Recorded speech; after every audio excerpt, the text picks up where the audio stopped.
Salut à tous, j'espère que vous allez bien, en tout cas moi ça va extrêmement bien. Cette semaine on se retrouve pour une toute nouvelle vidéo et si je vous retrouve aujourd'hui, c'est pour voir comment accélérer son PC et tout ça gratuitement. Du coup au cours de cette vidéo, je vais vous donner 7 astuces pour accélérer votre PC.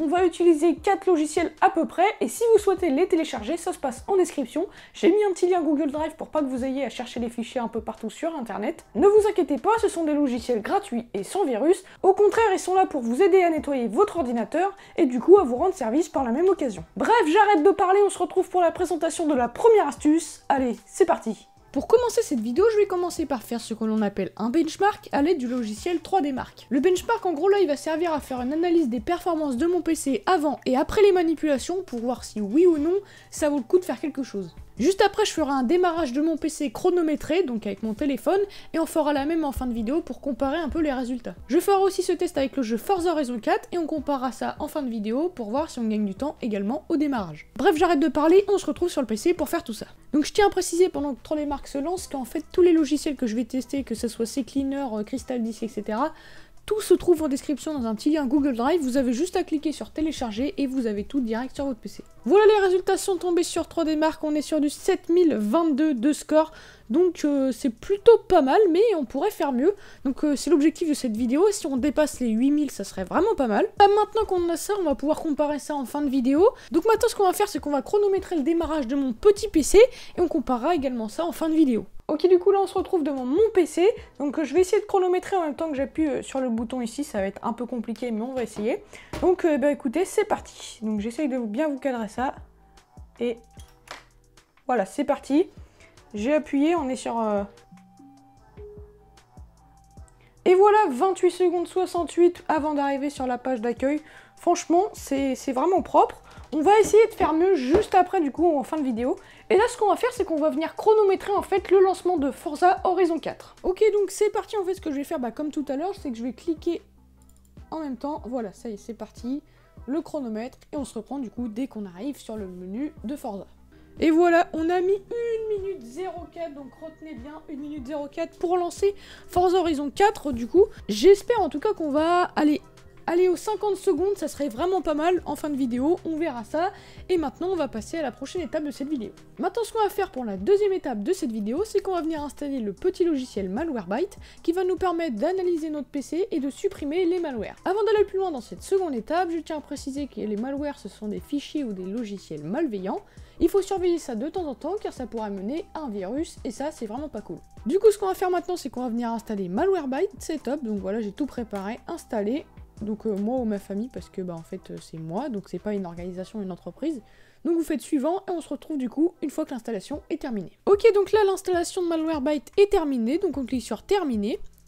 Et voilà, donc ça s'est lancé automatiquement, et ce qu'on va venir faire, c'est qu'on va faire une analyse. Donc on va directement cliquer sur analyse, et en fait ça va mettre quelques temps, ça va analyser l'intégralité de votre PC, donc tous les fichiers, il va y en avoir des milliers, et en fait ça va nous faire un compte rendu de tous les malwares, ça va nous mettre tout, et on pourra mettre tous ces fichiers en quarantaine pour en fait les isoler, et du coup ne pas choper de virus avec tous ces malwares. Ok, ça y est, l'analyse est finie, donc j'ai une mauvaise nouvelle, enfin une mauvaise nouvelle pour la vidéo, mais une bonne nouvelle pour mon PC surtout, c'est que aucune menace en fait a été détectée, donc ça c'est plutôt pas mal. Attention tout de même, ne croyez pas que vous allez avoir aucune menace à part si votre PC est récent comme le mien. Donc en soi, pas de malware sur ce PC, par contre je vous conseille de faire l'analyse parce que ça n'arrive pas à tout le monde ce que je viens d'avoir. Voilà, donc une fois fini je peux faire terminer et du coup ça y est, c'est fini. Pour cette troisième étape nous allons installer le logiciel CCleaner qui va nous permettre de nettoyer un peu Windows et vos applications. Il y a une mouche.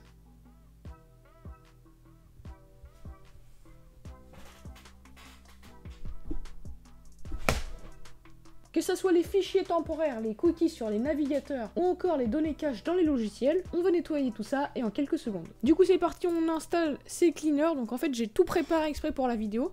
Il manque plus qu'à installer, du coup comme tout à l'heure on se retrouve juste après l'installation. Ok, donc en fait on va avoir un nettoyage personnalisé et un bilan de santé, donc nous on va faire les deux pour voir un peu l'état de santé de notre ordinateur, donc c'est ce que je vais faire maintenant. Voilà, donc j'ai lancé la vérification de mon ordinateur et je vous retrouve juste après. Ok, donc là, je m'attendais pas à ça.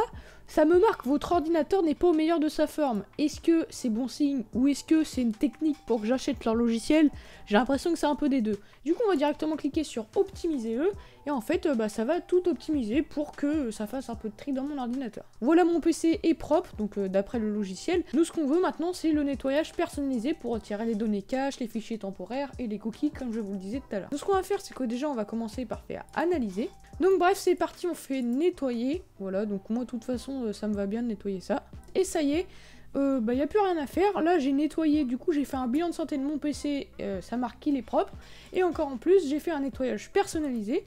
Donc résultat, pour l'instant nous n'avons plus aucun malware sur mon PC, sachant que je n'avais déjà pas. Ensuite, au niveau de l'état de santé et du nettoyage des caches et tout ça sur mon PC, tout est bon.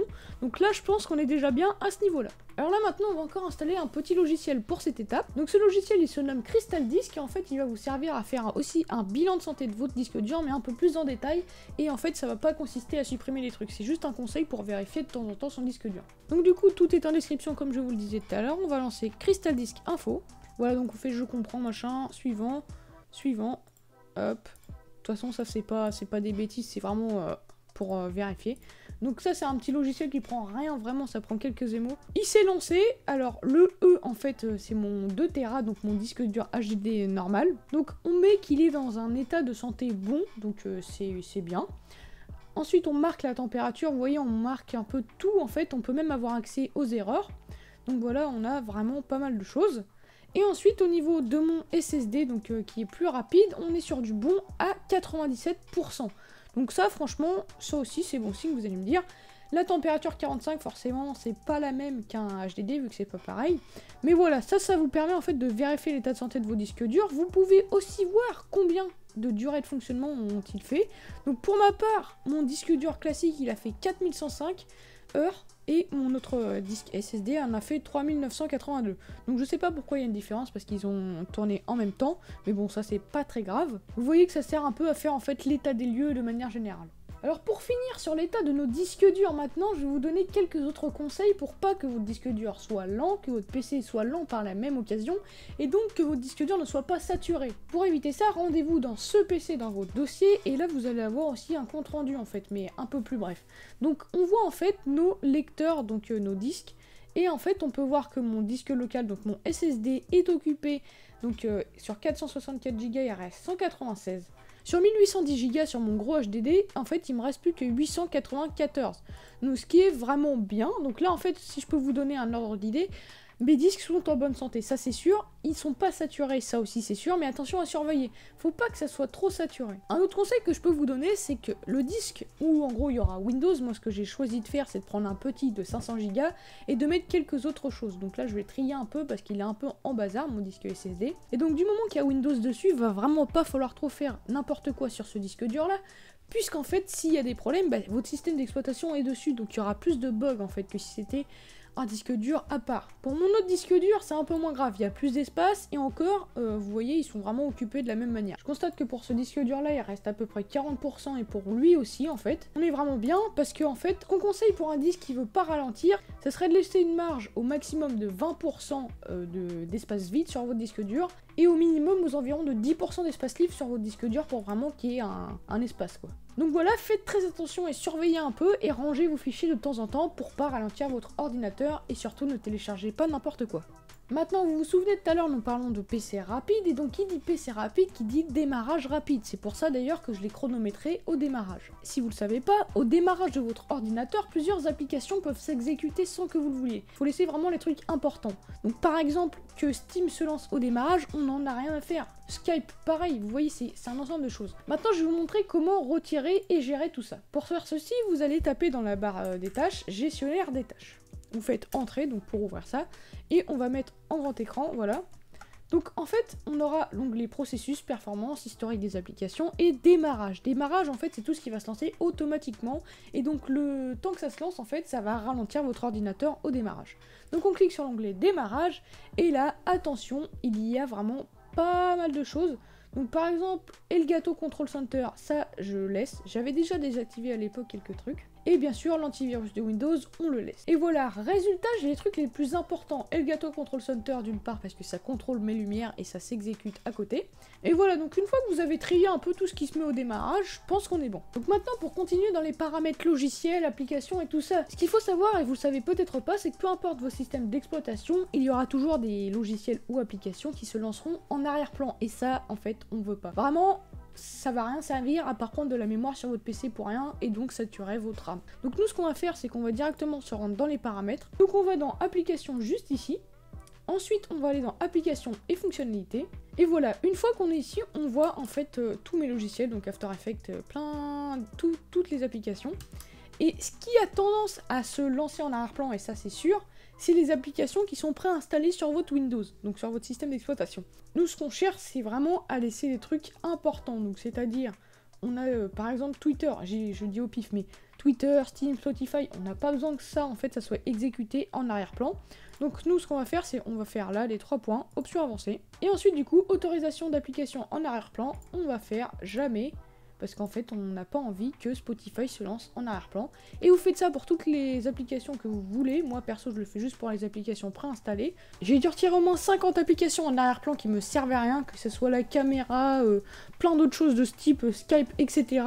Maintenant, pour la dernière astuce de cette vidéo, ça va pas être très compliqué. Ça peut faire peur au début, mais figurez-vous que ça fonctionne surtout si votre disque est saturé.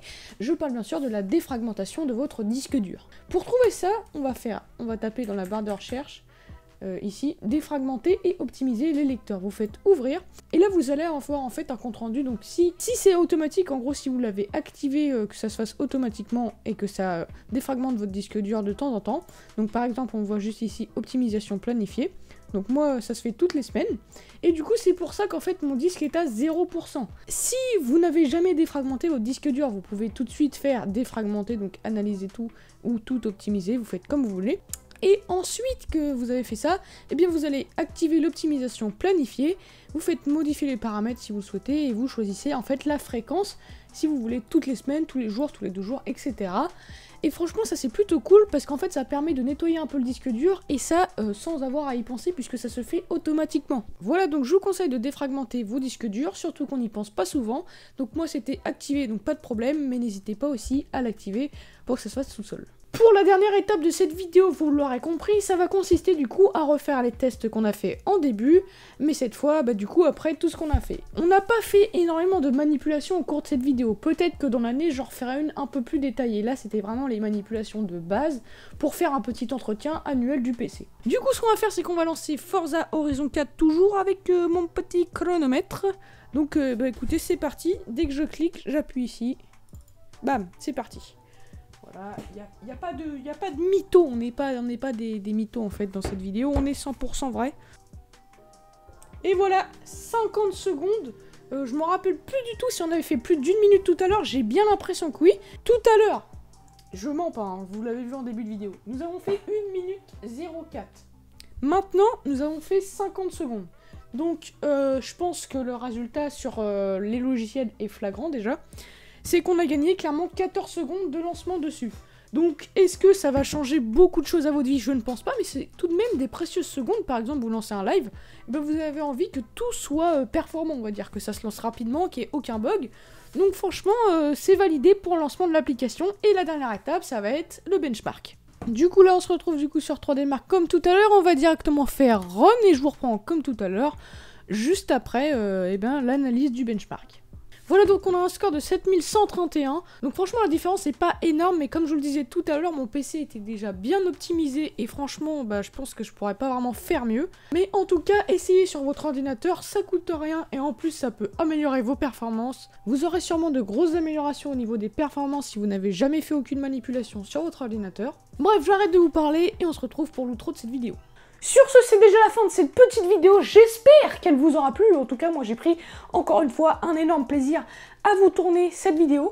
C'était la dernière vidéo qui sortait à midi. La semaine prochaine, on prend un autre rythme pour la rentrée et elles sortiront à 13 h tous les dimanches. Donc j'essaierai de tenir le rythme malgré les cours. Je ferai tout ce que je peux pour charbonner un peu tout. Et j'espère surtout que ça vous plaira autant, puisque j'aurai un peu moins de temps pour faire les montages, mais j'essaierai quand même de faire des trucs qualitatifs. Et nous, on se retrouve la semaine prochaine pour une toute nouvelle vidéo.